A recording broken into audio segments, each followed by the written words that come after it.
पूरे देश को भारतीय जनता पार्टी के इस दोहरे चरित्र और धोखे के बारे में जानना चाहिए। और मैं ये बात क्यों कह रहा हूं, इन्होंने खुद ने 2009 के अपने मैनिफेस्टो में क्या लिखा है, पूरा देश इस बात को देख ले। 2009 के मैनिफेस्टो में बीजेपी ने खुद से लिखा है कि वो के रहमान कमेटी की रिपोर्ट को लागू करेंगे, उनकी रिकमेंडेशंस को लागू करेंगे। 2013 में जब बिल आया था, रहमान कमेटी के रिकमेंडेशन के बाद जब बिल आया था, तो उस बिल को भी ये देखिए आप, वक्फ प्रॉपर्टीज के ऊपर 2009 का मैनिफेस्टो है बीजेपी का, जिसमें ये रहमान कमेटी के रिकमेंडेशंस को लागू करने की बात कह रहे हैं। ये इनका दोहरा चरित्र नहीं है। और उसी रहमान कमेटी के रिपोर्ट के आधार पे अमेंडमेंट आया पार्लियामेंट में।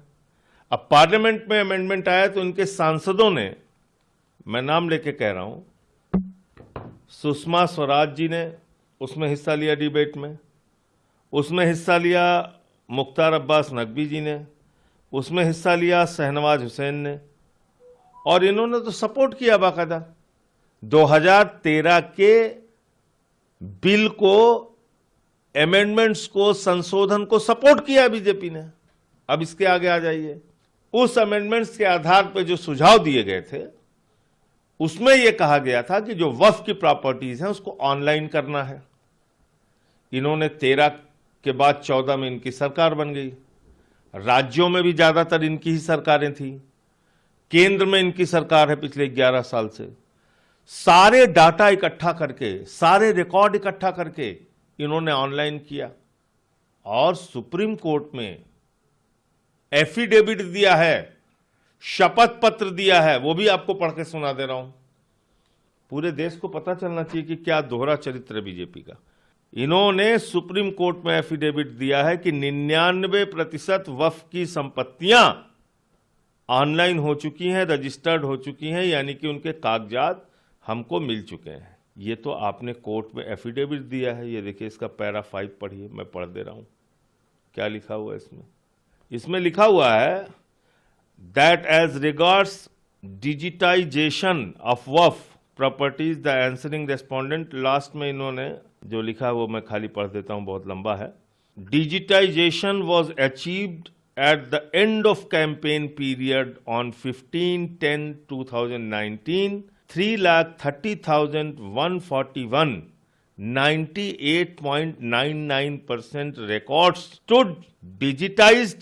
Mapping of all immovable waqf properties on a war footing label has also been taken up with the state waqf boards, state governments.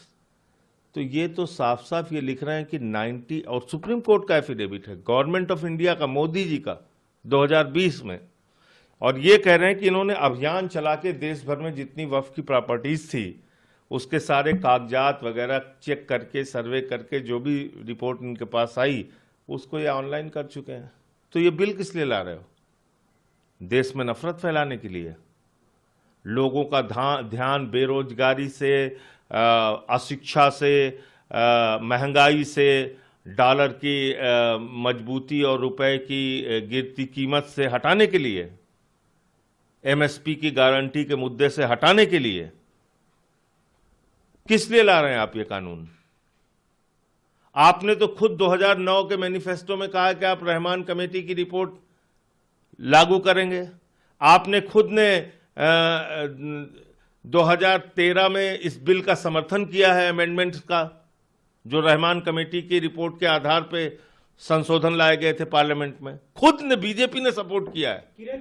फिर 10 साल तक आपकी सरकारें रहीं, राज्यों में आपकी सरकार 11 साल से है। आपने आपकी राज्य सरकारों की रिपोर्ट के आधार पे आपने सब उसको वामसी पोर्टल पे ऑनलाइन किया, आपने सुप्रीम कोर्ट में एफिडेविट दिया। तो ये कानून क्यों ला रहे हो भाई? आप तो खुद कह रहे हो कि सारे नियम, सारी जमीनें आपने नियमानुसार नियमित कर दिया है और उसको पोर्टल पे डाल दिया, ऑनलाइन कर दिया। अब क्या बचा हुआ है? ये देश में नफरत फैलाने के लिए ये बिल लाया जा रहा है, झगड़ा कराने के लिए।